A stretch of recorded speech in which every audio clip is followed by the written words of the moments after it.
that there must have been these fluctuations in positions and velocities of the different types of things. Otherwise, why would we get the galaxies, right? You can see Baji as well.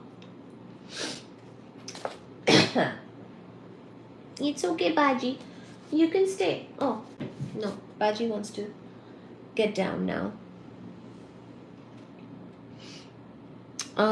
Black hole absorbs everything. So not really.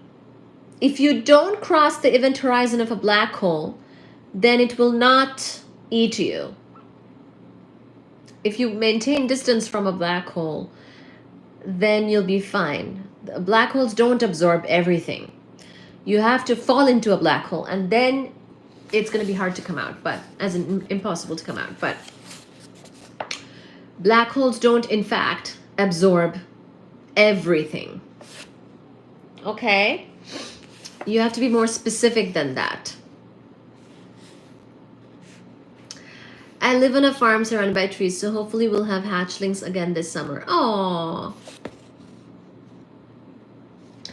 Okay, so the universe would have, the uncertainty principle implies that the early universe cannot have been completely uniform because there must have been some uncertainties or fluctuations in the positions and velocities of the particles. So that's the other thing too, that just the uncertainty in position and velocity of particles may have led to these fluctuations, but is there more deeper meaning?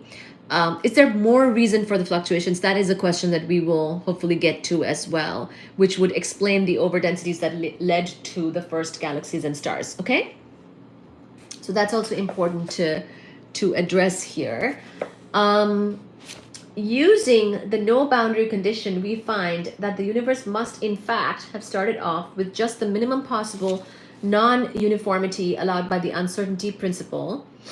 The universe would have then undergone a period of rapid expansion, as in the inflationary models. During this period, the initial non-uniformities would have been amplified until they were big enough to explain the origin of the structures we observe around us.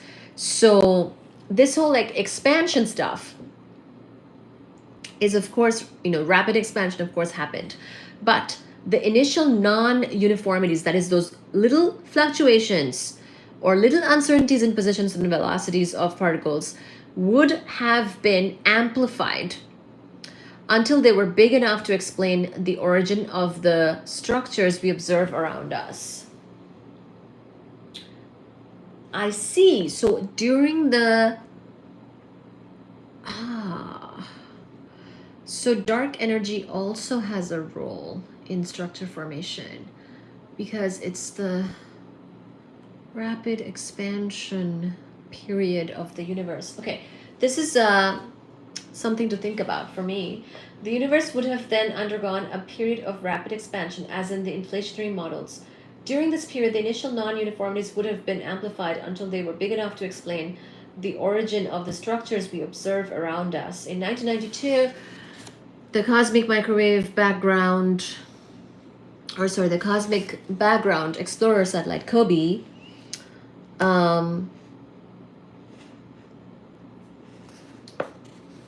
first detected very slight variations in the intensity of the microwave background radiation with direction. So I've been saying how the CMB, the Cosmic Microwave Background Radiation, is largely very homogeneous, very isotropic, etc., etc.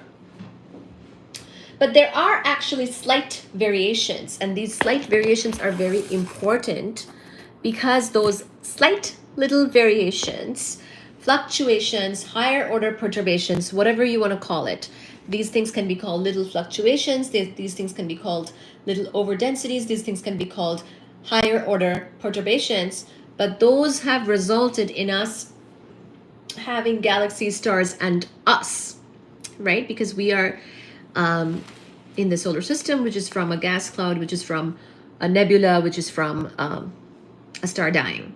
So if you don't have a star to begin with, you're not going to have a star dying, and you're not going to make you and me, because we come from older stars that have died and spewed things all over the place around them, and eventually those form gas clouds, and then eventually those condensated to make